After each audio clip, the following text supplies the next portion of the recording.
नागपुरात सुनील केदार यांच्या समर्थनात काँग्रेस कार्यकर्त्यांची बॅनरबाजी। कल भी आपके साथ थे, आज भी आपके साथ है, अशा आशयाचे बॅनर्स। सोलापूरच्या माड्यामध्ये शरद पवार यांच्या बॅनरवर शिंदे गटाच्या माडा लोकसभा संपर्क प्रमुखांचा फोटोमुळे संजय कोकाटे राष्ट्रवादीत जाणार असल्याच्या चर्चा।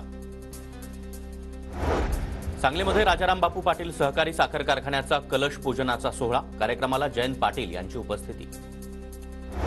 राज्यामध्ये अंगणवाडी कर्मचाऱ्यांकडून पुन्हा एकदा बेमुदत संपाची हाक, मानधनात वाढ करावी आणि कर्मचाऱ्यांना शासकीय कर्मचाऱ्यांचा दर्जा देण्याची मागणी।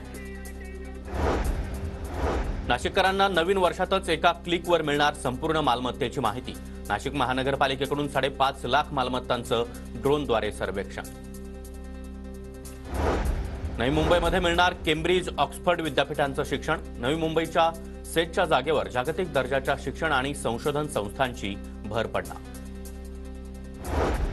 सावित्रीबाई फुले पुणे विद्यापीठामध्ये आर्थिक अनियमितता, अधिसभा सदस्य सचिन गोरडे यांचा आरोप। निविदा प्रक्रिया न राबवताच खासगी कंपनीला कंत्राट दिल्याचा आरोप। रायगडच्या इरशाळवाडीतील दरडग्रस्तांना नवीन वर्षाची भेट। मे 2024 पर्यंत सिडकोद्वारे 44 घरं उभारण्याचं काम युद्धपातळीवर सुरू। परभणीमध्ये ऑटो चालकांची गांधीगिरी, रस्त्यांवरील खड्डे फुलांच्या रांगोळीनं सजवले, खड्ड्यांमुळे वाहतुकीला मोठा अडथळा।